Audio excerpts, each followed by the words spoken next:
Pada perjalanan kali ini kita menuju makam Raja-Raja Mataram yang ada di Kota Gede.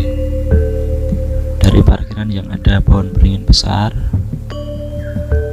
itu kita akan langsung berjalan menuju ke arah barat, menuju kompleks Masjid Besar atau Masjid Agung Mataram Kota Gede. Ini bentuknya padu raksa yang merupakan akulturasi budaya Hindu dan Buddha. Ada beberapa versi ya. Kompleks Masjid Agung atau Masjid Besar Mataram Kota Gede, ada yang mengatakan dibangun pada masa Ki Ageng Pemanahan yang dilanjutkan oleh Panembahan Senopati. Ada juga versi lain yang mengatakan Masjid Agung ini dibangun pada masa Sultan Agung.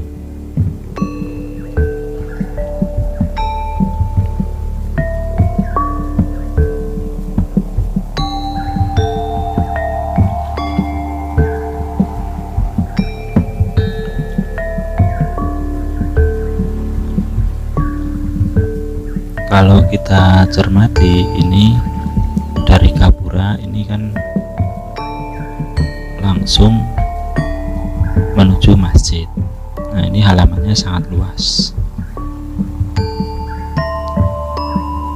Ini bagian depan dari Masjid Agung.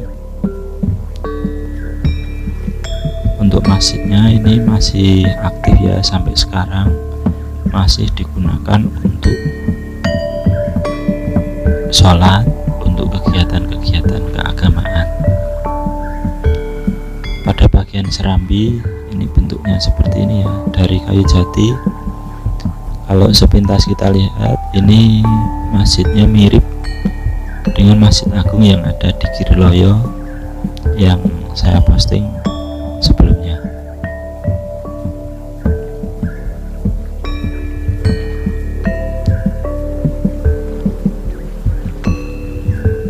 Pada bagian dalam masjid ini bentuknya seperti ini ya.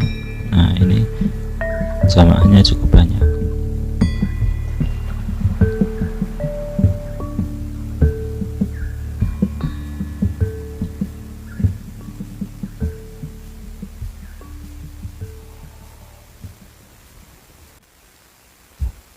Dari dalam masjid kita akan keluar. Nah, ini ada prasasti setinggi kurang lebih 3 meter. Ini menunjukkan bahwa masjid ini pernah direnovasi oleh Pakubuwono.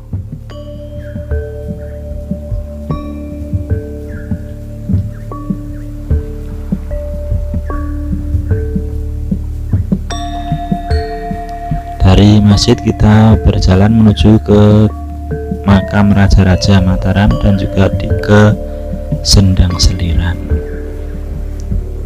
Bagaimana dan seperti apa, kita akan menuju ke sana.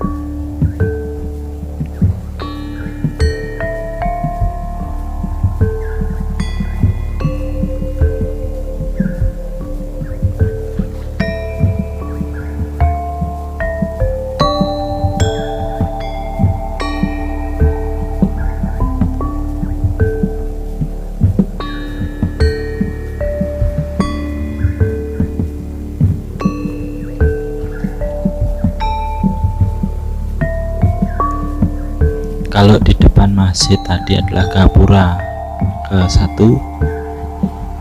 sekarang kita akan berjalan menuju ke Gapura yang kedua.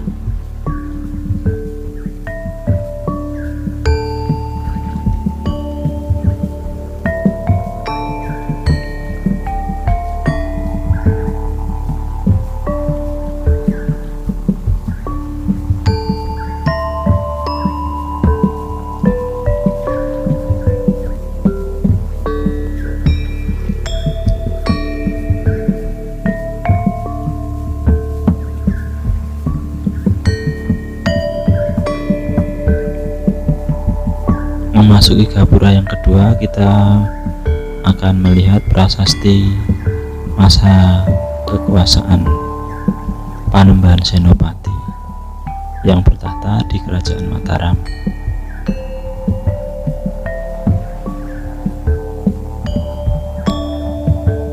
Lanjut dari gapura yang kedua, ini kita masih melewati gapura lagi,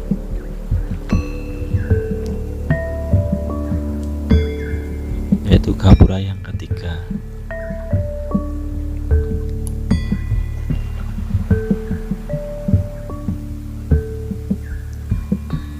Nanti akan kita tanyakan ke juru kunci atau abdi dalam di sana, raja-raja yang dimakamkan di sini itu siapa saja. Kemudian konon katanya, ini saya pernah mendengar bahwa di sini juga dimakamkan Ki Ageng Mangir Wonoboyo. Coba nanti kita akan tanyakan.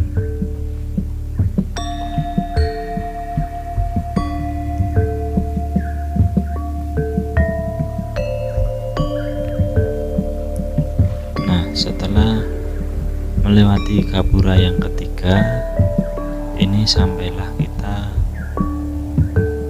di sekretariat atau tempat para abdi dalam atau juru kunci berjaga atau bersiap untuk menerima para pengunjung, baik yang sekedar wisata maupun yang akan berziarah.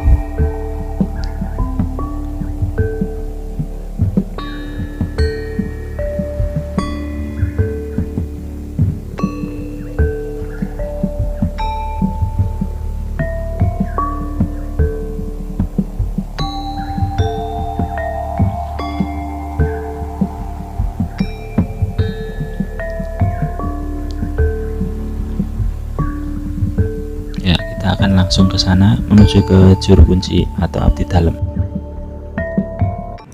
Assalamualaikum, Pak. Waalaikumsalam. Wonten ing makam raja-raja Kota Gede menika kalih ajeng nyuwun prisa sekedhik, Pak, kaitanipun kalian makam menika. Ingkang ajeng kula tangletaken menika raja ingkang dipun makam ten mriki menika sinten mawon? Sinun Prabu Hanyaprawati ngrasamu dados raja nggih. Nggih. Kalian Sinun kaping kalih Ngayogyakarta. Oh nggih, habis kalih nggih. Kalian Sultan Hadiwijaya niku terang, Mas. Oh. Pun puter asnyun Buto, pun puter wonten. Oh, nggih. Lajeng bentenipun kalih ingkang wonten ing Imogiri nika, Pak? Menika cucu, Mas. Oh, cucu nggih. Menika cucu Kanjeng Panembahan. Menika putra Sinun Prabu Hanyaprawati, Raden Mas Jonan, Sultan Agung Raden Mas Nangsang. Nggih. Yasa makam wonten Gunung Merak menika. Oh, nggih. Lajeng anu, Pak, niku kula nate mireng enten sik dipun makamaken menika sebagian ten Jawi Beteng, sebagian ten jero Beteng. No, riki napa dadi, Pak? Wonten mriki. Oh. Menika Kiai Wonoboyo Mangir. Nggih. Kisahipun pripun niku, Pak? Kisahipun menika janten Mangir menika wilayah Mataram. Nggih. Ing Wonoboyo mboten kersa manunggak Mataram. Oh, nggih. Oh, ngaten. Pakipun kemawon wonten mriki. Kiai Wonokerto Mangir. Nggih. Nek pun lawan secara fisik banyak korban, Mas. Nggih. Kira sama karena berduit kathah. Mriki dereng. Nggih.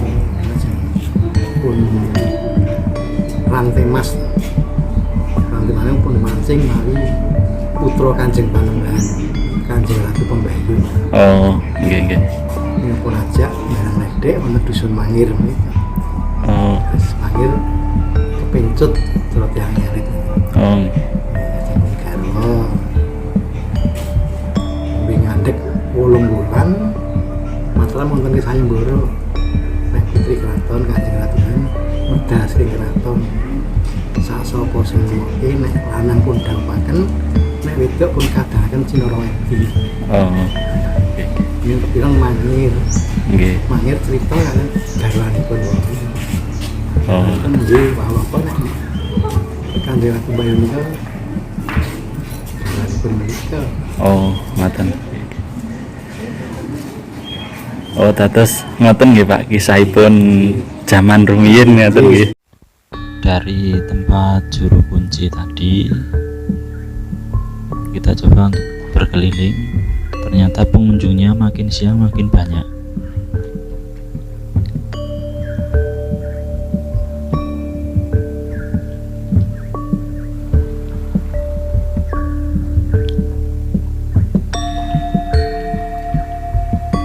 Ini ada beberapa bangsal ya. Nah, itu ada gapura, itu adalah pintu masuk menuju makam para raja beserta kerabat Keraton Mataram yang ada di Kota Gede. Namun untuk masuk ke sana ini ada beberapa persyaratan. Nah, pakaian yang dikenakan harus seperti yang ada di video ini, seperti itu ya, memakai blangkon,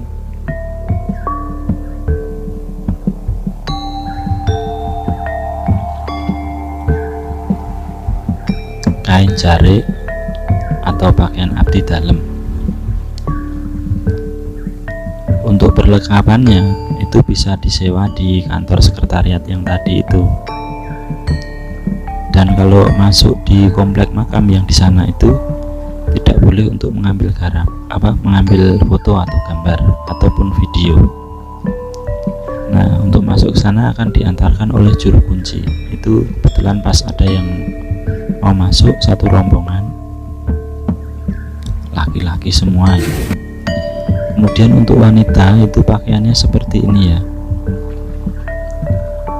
Jadi menggunakan kain jarik, kemben, dan melepas jilbab.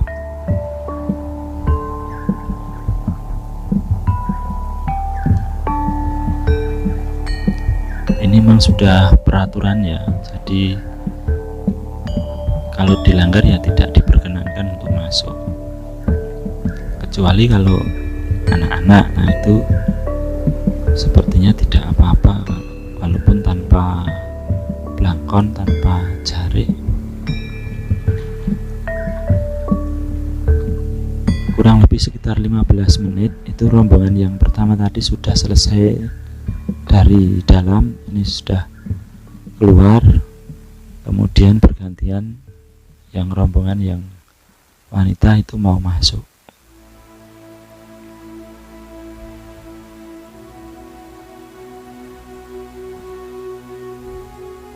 Untuk jam buka hari Senin, Kamis, dan Minggu itu jam operasional untuk umum adalah jam 13 sampai 16. Kemudian khusus hari Jumat itu jam 13 sampai dengan jam 16. Selama bulan Ramadan tutup. Dari depan komplek makam itu kita akan berjalan lagi menuju ke selatan.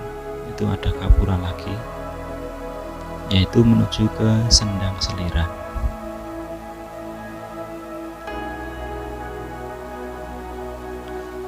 Sendang Seliran terdiri dari dua, yaitu Sendang Kakung dan Sendang Putri. Ini yang pertama kita akan menuju ke Sendang Kakung.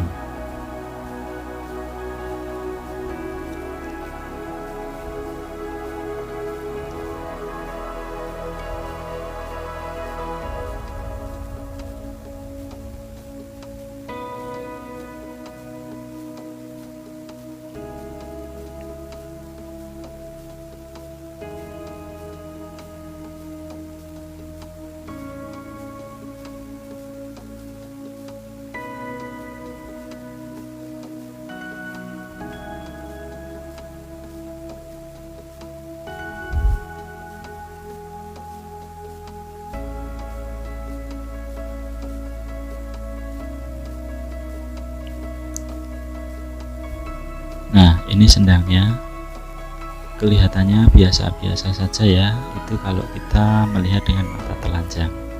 Namun sebenarnya kalau kita melihatnya tidak cuma pakai mata telanjang, yaitu melalui indera yang lain, sebenarnya dari gapura yang pertama tadi itu sudah terasa sesuatunya.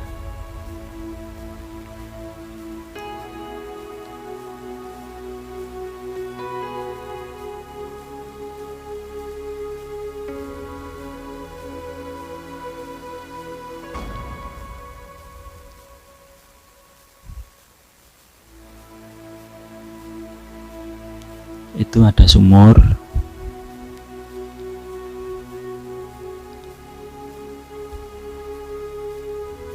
Kemudian kita tengok ke dalam sendang, di dalamnya itu ada ikannya, ada ikan lele yang seperti lele umumnya, dan juga ada lele yang warnanya putih atau albino.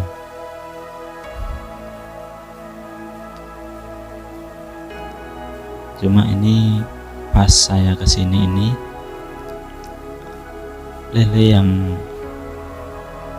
albino itu ukurannya biasa, namun yang coklat itu cukup besar, itu seukuran seukuran paha orang dewasa. Airnya cukup jernih, dan ini airnya itu bisa dipakai untuk mandi, khususnya laki-laki. Untuk sumber mata air yang ada di sendang ini berasal dari mata air yang ada di komplek makam Panembahan Senopati yang ada di dalam sana, yang tadi ada orang yang mau berziarah tadi. Kemudian dari Sendang Kagung kita akan menuju ke Sendang Putri.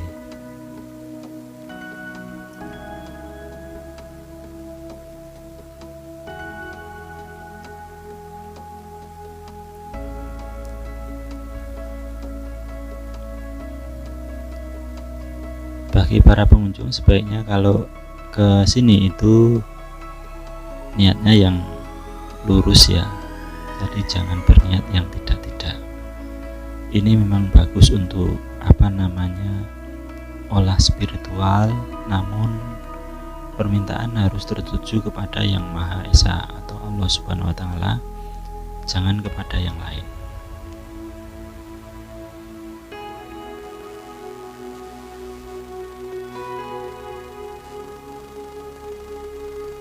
Nah, ini kita menuju ke Sendang Putri ya.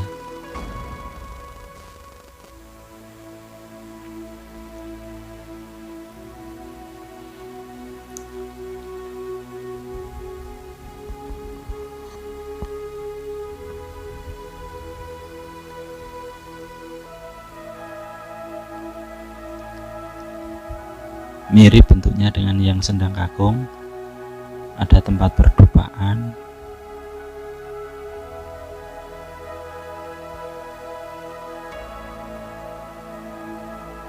ada sumur, kemudian di dalam sendangnya ini juga ada ikannya, ada lele tapi nggak begitu jelas ya, namun jumlahnya lebih sedikit. Nah, di sini untuk mandi itu tempatnya tertutup untuk mandi, khususnya untuk perempuan, bisa untuk membersihkan diri di sana. Kalau dilihat dari kacamata yang lain, ini mata air yang ada di Sendang Putri ini bersumber dari pohon beringin yang ada di parkiran tadi itu loh, yang di depan. Yang penting kalau kesini niatnya yang lurus. Kalau Anda beruntung, Anda akan melihat lele yang berwarna emas, dan juga konon katanya ada lele yang hanya kepala dan ekor saja, nggak ada dagingnya.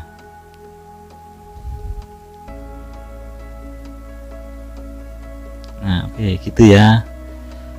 Saya kira cukup sekian dulu perjalanan kita kali ini. Oke, terima kasih atas atensinya. Jangan lupa like, komen, dan subscribe di Kang Han Channel.